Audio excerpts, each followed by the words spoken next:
Good morning, everyone. It's Becky. How are you today?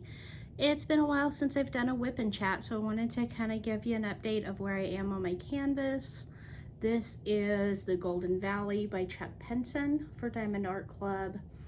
I have been working on this since June the 1st, and I'm currently, I feel like I'm like about the halfway point. I've got a large portion of the sky and mountains done, and I've started into the cottage. I've not made it to a horse yet, so I've still got a ways to go, but here's what I have done so far. Now bear with me, I'm going to get you back in the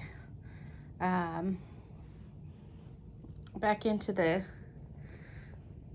holder here, and we'll do a little whip and chat. Let's see here. Bear with me while I get this back in position. I thought I had it right, and apparently I do not. There we go. So the painting right now, I am working upside down because it's easier for me to reach the top area upside down. I know some people say that they have trouble with that. And on some of these symbols, I can understand having a little difficulty getting it in the right orientation. But you can always just turn your jars upside down and then the symbol looks the same. On most of like the letters and numbers, I don't have any trouble with that. But when you get into like the little corner triangles, those can get confusing when you're looking at them upside down. So those, just to verify, I do typically turn them upside down just to go, yeah, I do have the right one there. As you noticed, I have release papers covering the entire painting now.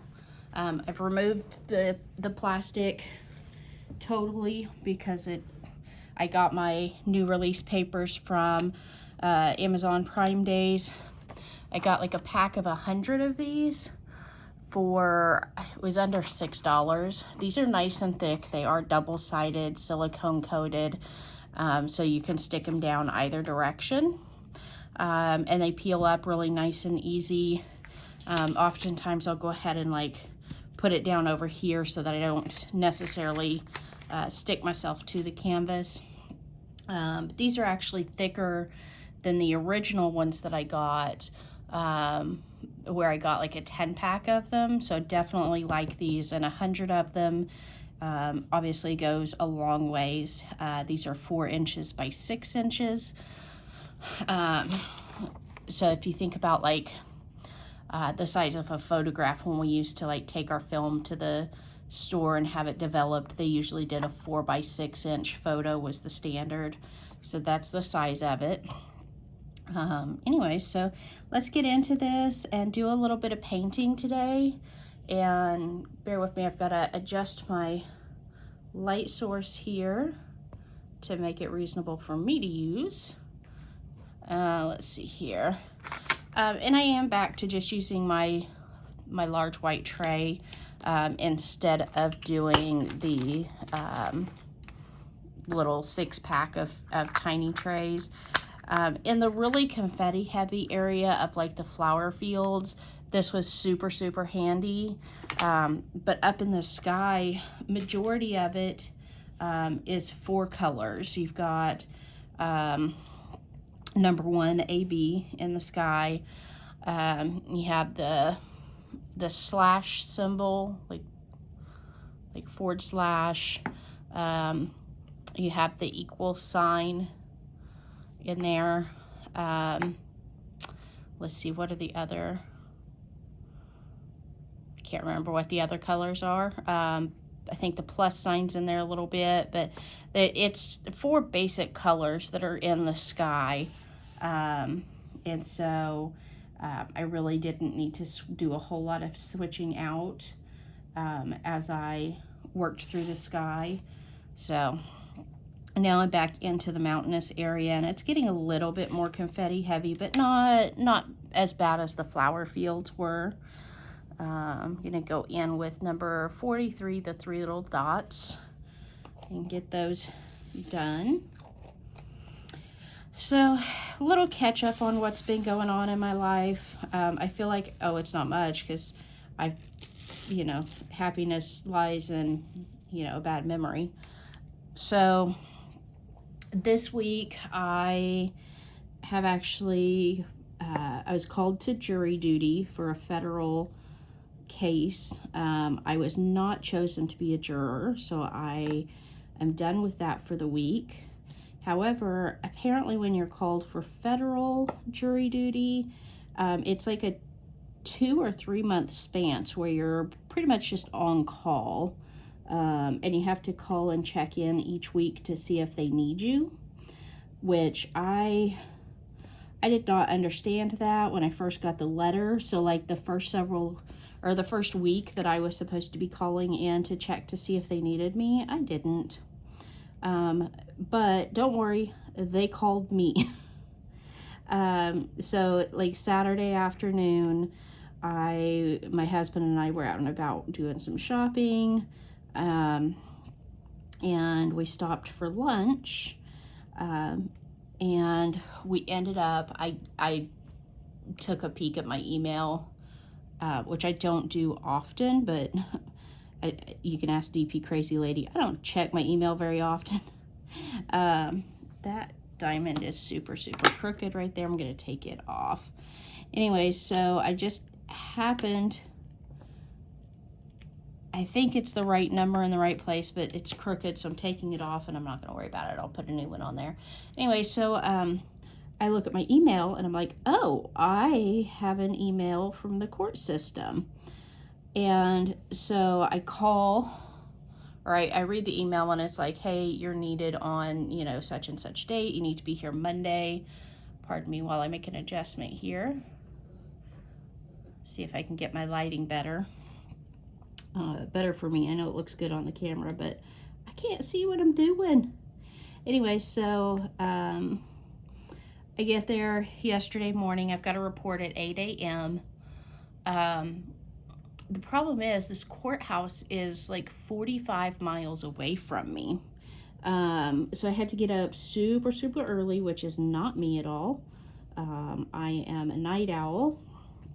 And so I was, I had to go to bed super early, which again, not easy for a night owl. And I got up, I got there, having left my house at like 6:30 in the morning, not knowing what traffic was going to be like in the downtown area. And so I get there, and I'm like almost 40 minutes early. I was not alone being that early. There was a line out the door, they hadn't unlocked the doors yet to let everybody start coming in. So we all just kind of stood outside waiting.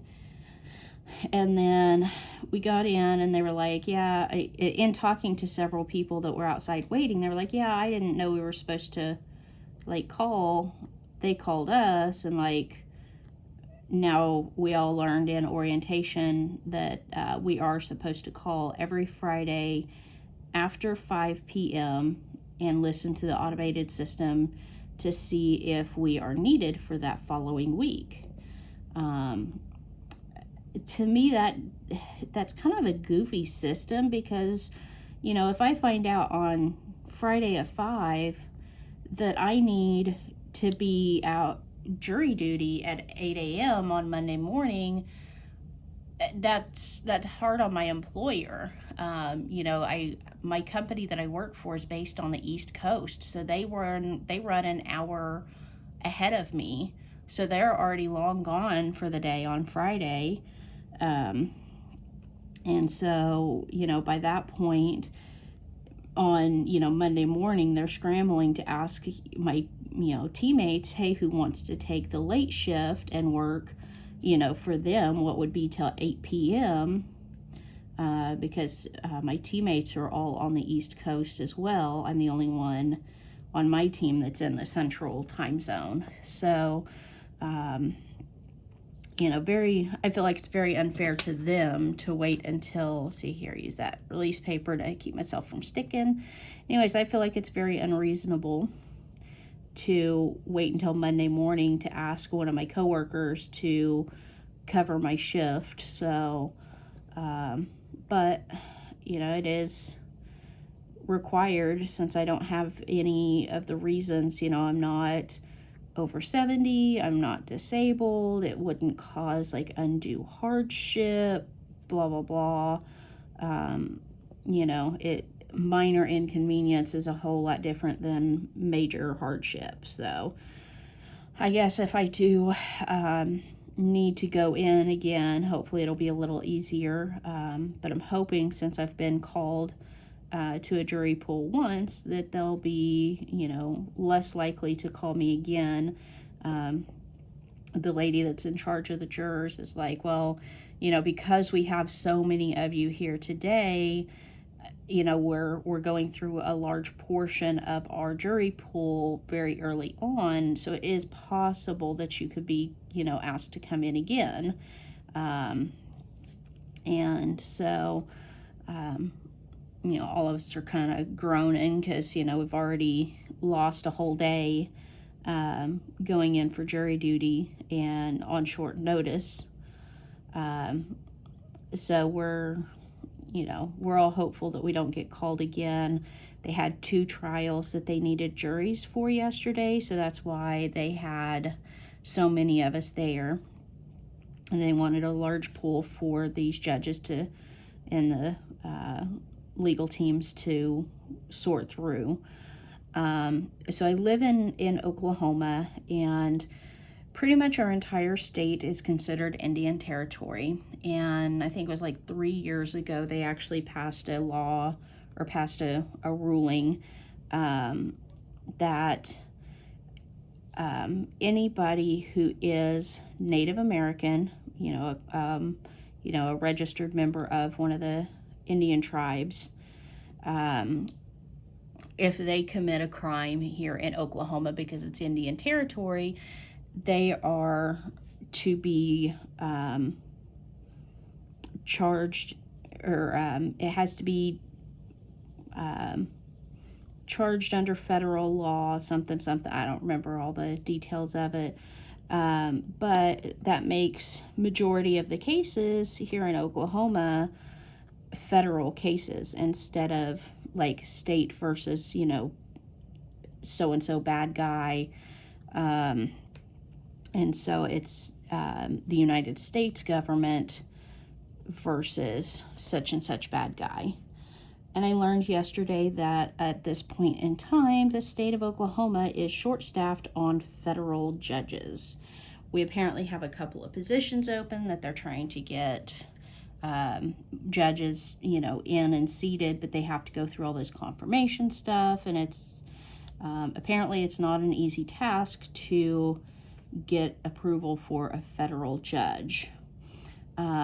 So because of that, we actually have visiting judges coming in from other states who are hearing these trials that are considered Native American trials, where they have to be judged federally instead of at the state level. I don't know.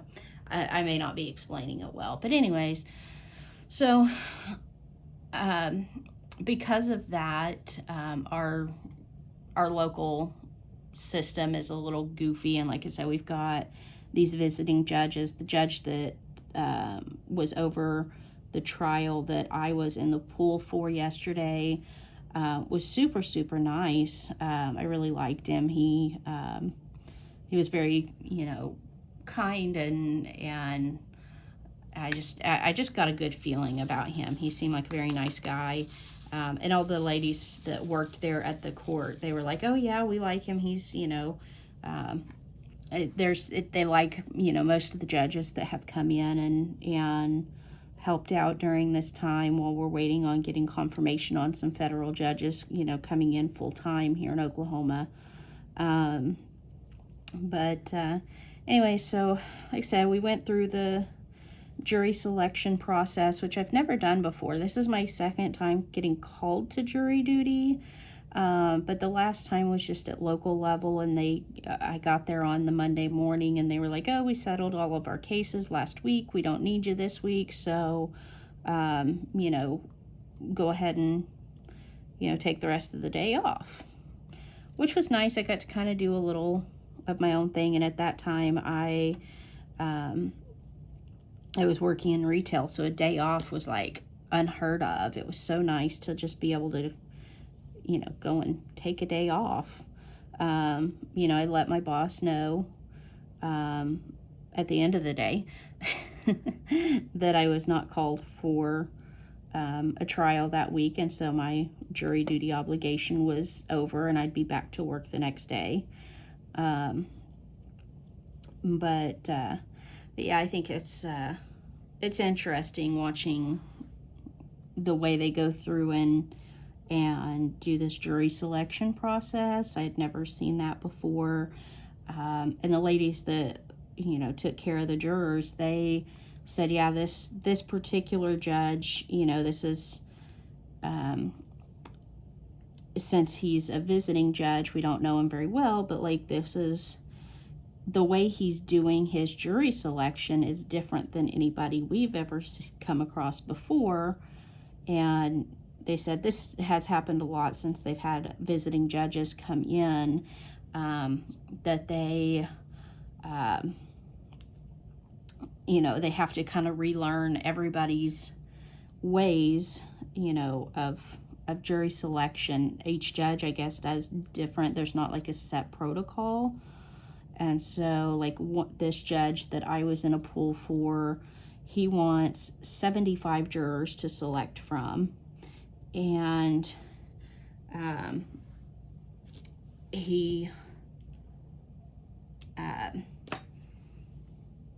was like, you know, we're going to go through and we're going to ask the whole group a question. And if your answer is yes, then you need to raise your number. And so he went through, I don't know, a couple of dozen questions. And then once those questions were answered, he sent us all out of the courtroom and was like, okay, you know, we're going to have everybody come back in one by one and, you know, go over these questions and get more detail about each individual. And one of the questions, you know, was, you know, do you feel like you can read, write, and understand the English language proficiently and fluently? And there was one lady who raised her number. She was of Hispanic descent, and, you know, she had a thick accent. And so, you know, of course, then he went on to talk more with her, and he ended up dismissing her ultimately because she was not, you know, comfortable in her English proficiency to feel comfortable understanding the law itself. You know, of course, you don't want somebody who doesn't understand the intent of the law due to a language barrier. And, you know, I feel like that's reasonable. But as she was the only one that raised her number, he was like, you know, in my area that I am, you know, a judge over, he said, when I ask that question, majority of the numbers go up. So I guess he wanted such a large jury pool because he was expecting to eliminate more people with that initial round of questioning. And so he ended up only going through about 40 people to get to where the legal teams were comfortable with the jury that was selected. And so it did take all day. I was there from like 8 a.m. to almost right at 5 p.m. And so it was a very long day, and I'm not used to being away from my house that long, you know, without being able to like go shopping. So typically if I'm away from the house all day, it's for pleasure. And so it was a very long, tiring day. And then of course driving through downtown traffic, you know, it was a rough day for sure. And I know that probably sounds ridiculous to some, but you know, to those of us who work from home, or those who are retired, or those who don't work, you're not used to being out and about all day. So it can be very stressful. I certainly understand the stress level that some people could be under. And, you know, if I was still working in a traditional employment situation, it'd probably be a little different situation because I'd be used to being out of my house all day, every day. But at this point, I like being home. So anyways, we're moving on to letter H. So that was my day yesterday. Coming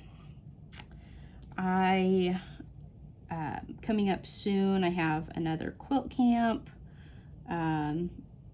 which is just a weekend get together with the ladies from my quilt guild. This is why I don't like multi-placing. When they're in this straight line like this, you're so tempted to multi-place, and I have a 4-placer on here right now. I need to refill the wax, but as you can see, there's 4 diamonds on there. And in theory, I should be able to just bloop, pop them right into place. And see, that went down pretty okay.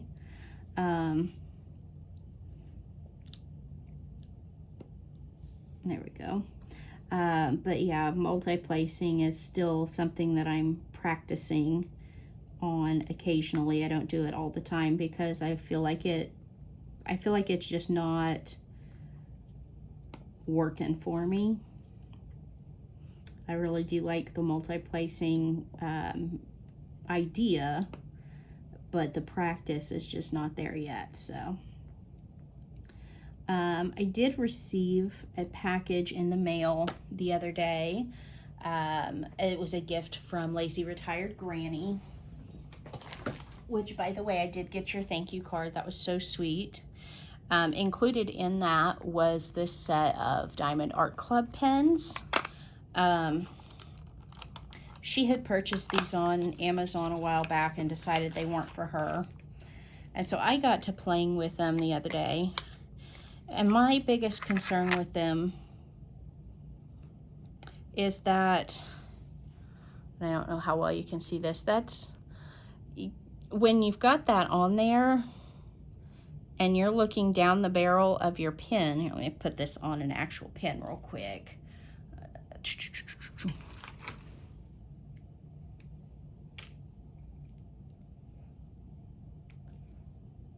Bear with me.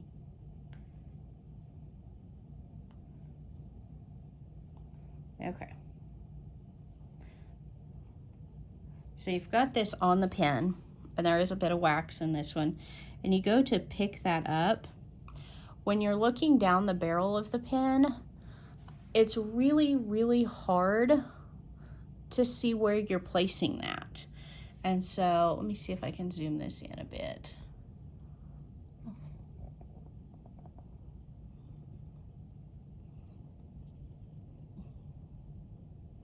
Okay, so the place that I'm putting this, I'm going to take this diamond back up so that, because I'm going to put it in the wrong place intentionally. Okay, so as you're looking down the barrel of the pen, how do you tell, like, where to put it? So are you straight on or are you crooked? You can't really see that diamond in comparison to looking down the barrel of this pen. And you may not be able to see it very well, but you can see the edges of that diamond and see where it is so much easier than you can on this one.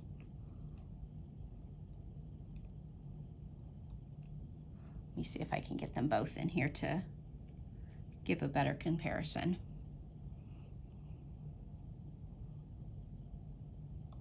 So you see the one on the top, you see a lot of the diamond, and the one on the bottom, you don't see much of it in there. So to me, that was my concern of why I don't care for these. They're such a thick barrel. Let's see if I can, you know, there's so much extra thickness on this one compared to this one. It's really hard to see around. I really wanted to like the angled tip, and comfort wise, I really liked the angled tip. I'm going to zoom back out a little bit here. Anyways, I really like the angled tip because when you're placing them down, you can hold the pen at a more comfortable angle. But again, let me get a little wax in here because I don't have any on it right now.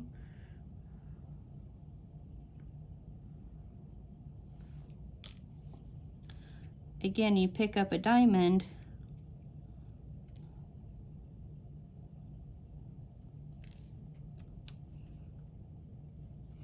and you're right back to that same issue of it's hard to see exactly where that diamond is unless you pick it up exactly right. And again, you've got to keep right on square. So if you pick it up at a weird angle, it's not going to go down right. So I'm going to keep playing with these a little while and see if I can get comfortable with them. Because I do want to like the angled tip. I love the idea of it. And then of course there's several multi-placers. There's a, what is this? This is a 4-placer, a 7-placer, and then a little straightening tool.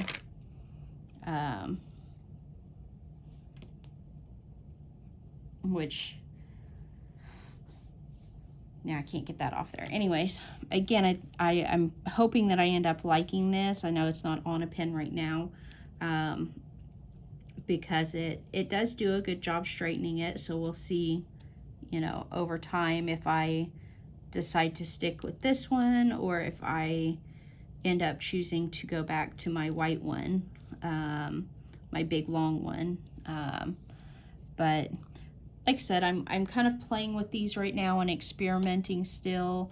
I'm still using my trusty old original polymer clay that I got from Coffee and Diamonds Co. on Etsy, which I need to order another one of these. They're so comfortable, so nice. Anyway, so that is kind of my overview of the Diamond Art Club tips. Thank you, Linda, so much for sending them to me. I'm still playing with them. I'm still trying to get used to them, but when I'm trying to make some progress on this painting, I like my trusty blue polymer clay pen. So I'm trying to think. I know that there was something else I was gonna talk about today, and I have totally forgotten what it is, so it probably wasn't important. But I am getting close to that 30-minute mark. I've got some errands that I need to run before I log into work today, so I will see you guys later. Hopefully it won't be quite so long in between my updates next time. Life has just been busy and I haven't had time to get in and film any videos, but hopefully I can get a little bit more regular on at least making, you know, a quick update here and there. But I just hadn't felt like I made any real progress until I got up into the sky and was able to you know, go through and just place those all down so fast, since it was all the same colors and lots of color blocking. Anyways, I'm gonna let you guys go. Y'all have a great day. Happy Tuesday to you all, and we'll see you guys next time. Bye-bye.